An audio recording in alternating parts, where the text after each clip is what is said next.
चिट्ठियों की अनूठी दुनिया। यह लेख अरविंद कुमार सिंह जी ने लिखा है। इस लेख को लिखने के पीछे जो उद्देश्य है वह बेहद स्पष्ट है। यह लेख हमें बताता है कि चिट्ठियों का संबंध व्यक्ति के जीवन से है। चिट्ठियों का संबंध हर विषय से है। इतिहास की हर पुस्तक और उसमें वर्णित हर घटना आप यदि ध्यान पूर्वक पढ़ें तो आपके नाम एक संदेश है, एक चिट्ठी है जो किसी इतिहासकार ने घटना के रूप में आपके लिए लिखी है। इतिहास गवाह है कि कैसे राजनीति में और कैसे साहित्य में और किस प्रकार से युद्धों को रोकने व युद्ध करने में चिट्ठियों के योगदान को कम नहीं आंका गया है। महात्मा गांधी, रविंद्रनाथ टैगोर, चंद्रशेखर आजाद, ये कुछ ऐसे नाम हैं। भगत सिंह का आप नाम इसमें शामिल कर सकते हैं, जिन्होंने चिट्ठियों के माध्यम से स्वतंत्रता संग्राम को बल दिया। गांधी जी के नाम ऐसे कई पत्र आते थे जिनमें पता भी नहीं लिखा होता था, सिर्फ गांधी जी का नाम लिखा रहता था, मोहनदास करमचंद गांधी, जहां भी हो। अर्थात चिट्ठी का पहुंचना और चिट्ठी का पढ़ना इस बात पर निर्भर करता है कि चिट्ठी को पढ़ने वाले व्यक्ति ने उस चिट्ठी को पढ़कर चिट्ठी को भेजने वाले व्यक्ति के प्रति किस प्रकार अपना कर्तव्य निभाया है। प्रस्तुत लेख हमें चिट्ठियों की अनूठी दुनिया से परिचित कराता है। इसके अंतर्गत हम पत्रों की उपयोगिता, सभ्यता के विकास में पत्रों के योगदान, बदलती दुनिया में भी पत्रों की भूमिका, पत्र किस प्रकार प्रेरणा के स्रोत हैं, दस्तावेज के रूप में पत्र, ग्रामीण लोगों द्वारा पत्रों का बेसब्री से इंतजार करना आदि का विस्तार पूर्वक वर्णन किया गया है। पत्रों के महत्व को बताते हुए यह लेख कहता है, सचमुच पत्रों की दुनिया बड़ी ही विचित्र है। पत्रों का महत्व हमेशा से ही रहा है। पत्रों का काम आजकल के संचार के साधन, फोन या एसएमएस या इंटरनेट के सभी साधन नहीं कर सकते। आज दुनिया का ढेर सारा साहित्य पत्रों पर ही टिका है। मानव सभ्यता के विकास में पत्रों के योगदान को भुलाया नहीं जा सकता। अलग अलग भाषाओं में पत्रों को अलग अलग नामों से जाना जाता है। इन पत्रों में मनुष्य की यादें छिपी होती हैं। प्रत्येक व्यक्ति की अपनी विशेष लेखन कला होती है। भारत में प्रतिदिन लगभग 6 करोड़ से अधिक डाक में डाली जाने वाली चिट्ठियों के द्वारा इनकी अहमियत के बारे में जाना जा सकता है। लेख हमें यह भी बताता है कि पत्रों की दुनिया में बहुत गहरे बदलाव आए हैं। प्राचीन काल के पत्रों को लाने ले जाने का काम हरकारे या तेज घोड़े किया करते थे, अंग्रेजी में जिन्हें रनर्स के नाम से जाना जाता है। पहिए के आविष्कार के बाद इसमें बदलाव आया। रेल और तार के द्वारा पत्रों की दुनिया में बहुत बड़े परिवर्तन हुए। टेलीफोन, वायरलेस और इससे भी आगे बढ़कर रडार इस परिवर्तन में हाथ बटाते जा रहे हैं। आप क्लाउड कंप्यूटिंग के बारे में बेहद अच्छी तरह से जानते हैं और आज का तकनीक युग किस प्रकार से पत्रों की दुनिया को बदल रहा है, यह भी आपकी जानकारी के अंतर्गत आता है। लेख पत्र द्वारा पत्र संस्कृति विकसित करने के उपायों के बारे में बात करता है। लेख बताता है कि पिछली शताब्दी में पत्र लेखन ने कला का रूप ले लिया था। लोगों में पत्र संस्कृति विकसित करने के लिए स्कूली पाठ्यक्रमों में पत्र लेखन का विषय शामिल किया गया। भारत के साथ ही विश्व डाक संघ की ओर से 16 वर्ष से कम आयु वर्ग के बच्चों के लिए पत्र लेखन का कार्यक्रम सन 1972 से शुरू किया गया। जबकि यह सही है कि संचार के बढ़ते साधनों के कारण पत्रों की आवाजाही प्रभावित हुई है, परंतु व्यापारिक पत्रों की संख्या में वृद्धि हुई है। एक समय लोग पत्र का महीनों इंतजार करते थे, पर आज परिवहन के साधनों के विकास ने दूरी अत्यंत कम कर दी है। लेख में पत्रों के अनेक रूप के बारे में भी चर्चा की गई है। आप जानते हैं, अनेक लोग ऐसे होते हैं जो अपने पूर्वजों की चिट्ठियों को सहेज कर विरासत के रूप में रख लेते हैं। बड़े बड़े विद्वान, लेखक, पत्रकार, उद्यमी, कवि, प्रशासक आदि के पत्रों को अनुसंधान का विषय बनाया जाता है। नेहरू जी ने अपनी पुत्री इंदिरा गांधी को जो पत्र लिखे थे, वे आज करोड़ों लोगों के लिए प्रेरणा स्रोत बन गए हैं।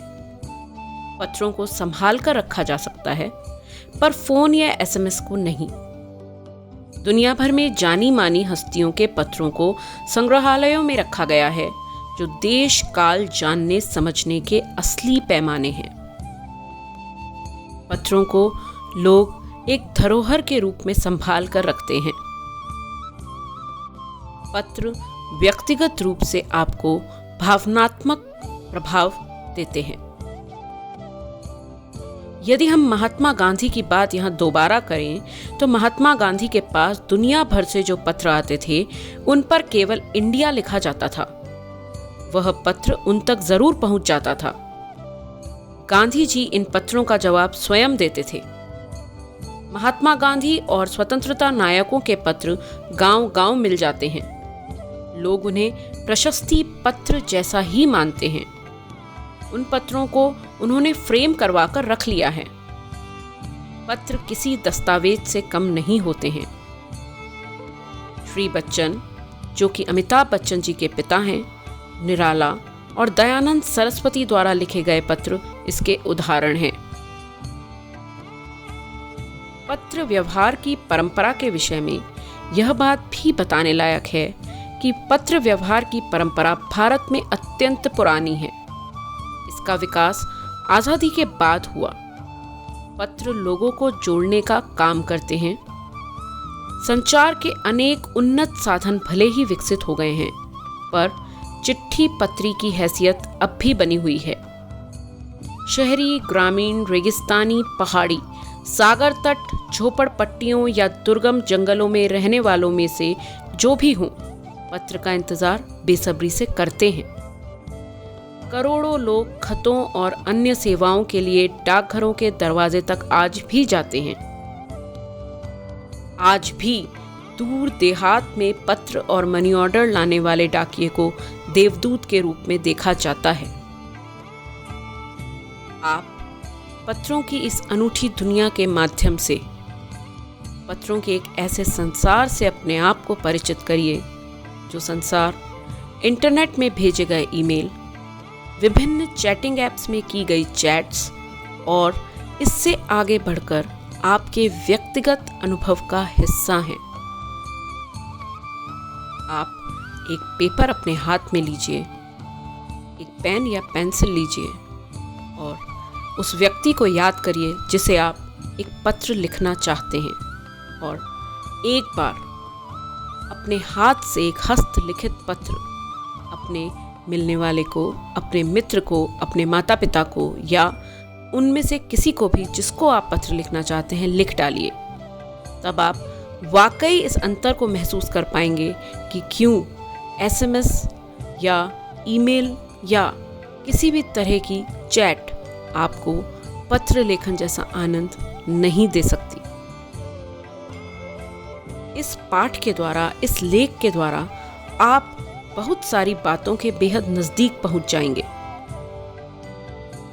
आप यह जानेंगे कि यह सही है कि खास तौर पर बड़े शहरों और महानगरों में संचार के साधनों के तेज विकास तथा अन्य कारणों से पत्रों की आवाजाही प्रभावित हुई है, पर देहाती दुनिया, गांव की दुनिया आज भी चिट्ठियों से ही चल रही है।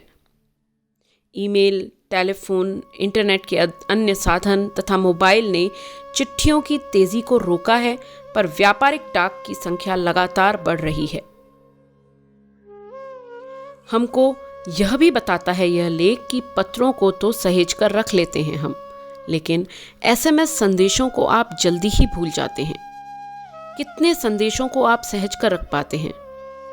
तमाम महान हस्तियों की तो सबसे बड़ी यादगार या धरोहर उनके द्वारा लिखे गए पत्र ही हैं। भारत में इस श्रेणी में राष्ट्रपिता महात्मा गांधी को सबसे आखिर रखा जा सकता है। दुनिया के तमाम संग्रहालय जानी मानी हस्तियों के पत्रों का अनूठा संकलन भी है।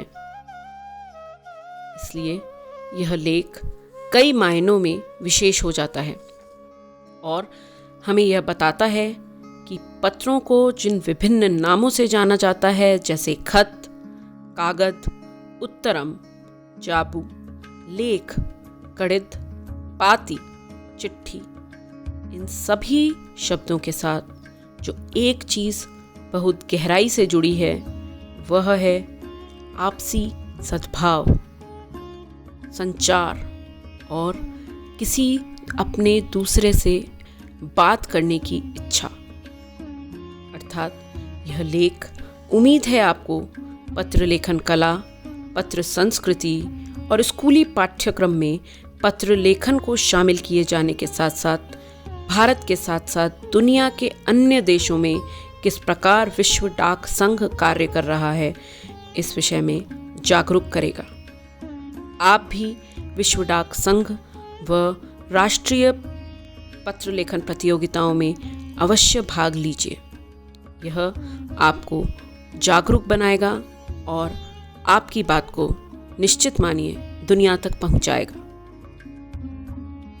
मेरी बात को ध्यानपूर्वक सुनने के लिए आप सभी का हार्दिक आभार।